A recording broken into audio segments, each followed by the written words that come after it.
I was 3 feet from my back door when I saw it crawling, on all fours between my mom's car and my sister's car. It wasn't an animal. It wasn't a person. And the second I locked eyes with it, my cat, the same cat who has never once acted aggressive in her life, came flying around that car like she was ready to die for me.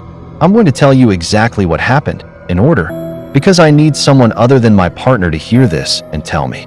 I'm not losing my mind. Stay with me to the end, because what I found out about cats, and what some people believe they can sense, is going to change how you look at your own pet tonight. So a little bit of background, because it matters. Last year I went through a rough financial stretch and ended up moving back into my mom's house with my partner.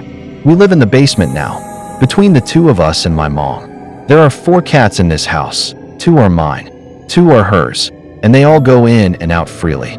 Indoor-outdoor cats, which is normal where we live. Out of all 4, there's one cat who is different. People talk about having a soul animal, and I always thought that was kind of a cute thing. People said online.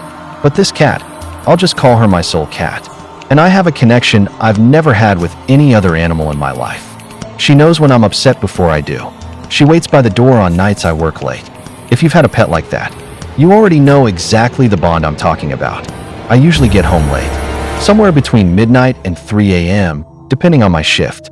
I park on the driveway, and I have to walk past both of my family members' cars in the garage to get to the door that leads inside. For months, walking through that garage felt different. For the last few months, and I want to be clear, months, not days, I started feeling like something was watching me every single time I walked from my car to that door. Not a vague, creepy garage at night feeling, a specific, focused feeling like something was tracking my movement. I started looking over my shoulder more. I started walking faster. I told myself it was just because it's dark and I'm a woman walking alone at 2 a.m. That's a reasonable thing to be on edge about. I didn't think it was anything more than that. Until 4 nights ago. It was a normal night. Same drive home, same tired walk from the car.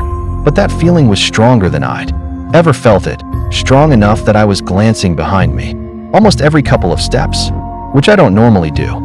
I was almost at the door, a few feet away, and that's when I saw it. I only saw it for a few seconds. I wish I hadn't. In between my mom's car and my sister's car, there was something on all fours. It was humanoid. The proportions were wrong in a way that's hard to explain unless you've seen it. Too long in the limbs, moving low like an animal, but built like a person. The skin looked wrong too.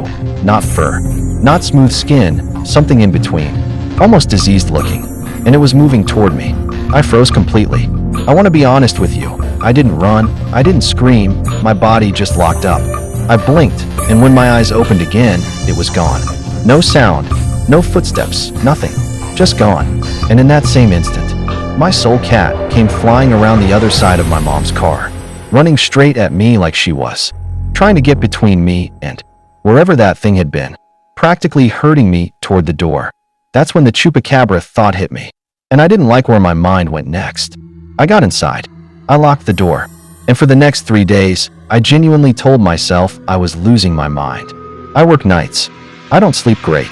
I figured my brain had to be playing tricks on me, because the alternative was a lot scarier. 3 days of carrying that alone is a long time. Last night, I finally broke down crying to my partner, telling him I was scared I was losing it. He's the practical one in the relationship, so his first move was to pull out his phone and start Googling. He showed me a photo of a chupacabra first. I looked at it and told him it was close, but not quite. The thing I saw had worse skin, and it was more upright, more human-shaped than that. Then he searched Skinwalker. The second I saw the image, I started sobbing. Because that was it. I want to be transparent here. I started crying and hyperventilating right there on the spot. Because what I was looking at matched what I'd seen in the garage almost exactly. Not kind of similar. Almost exactly. That's when it stopped feeling like a tired brain, hallucination, and started feeling like something I needed answers about.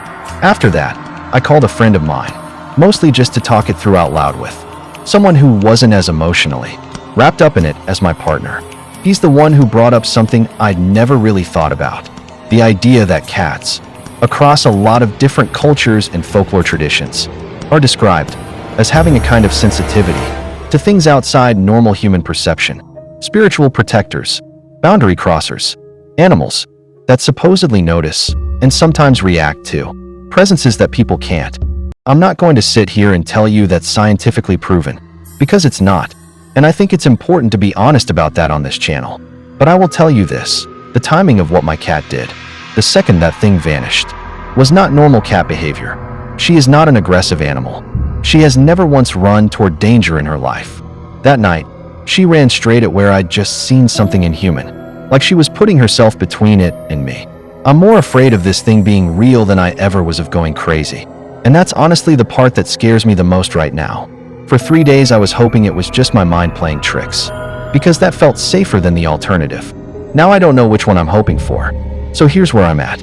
I still park in that same driveway. I still walk through that same garage at 2 a.m. some nights. But now I bring my soul cat's collar bell sound up in my head before. I even open the car door, I don't know why. It just makes me feel a little less alone out there. I'm not asking you to believe me. I'm asking you to tell me if you've experienced anything close to this. Either the feeling of being watched somewhere specific, or a pet that reacted to something you couldn't explain. Because right now, the internet is the only place I feel safe even saying this out loud. If your pet has ever done something like this, I need to hear about it. If this story gave you chills, or if it reminded you of something your own pet has done, drop it in the comments below. I read every single one, and honestly, hearing other people's experiences is the only thing that's made me feel less alone in this since it happened.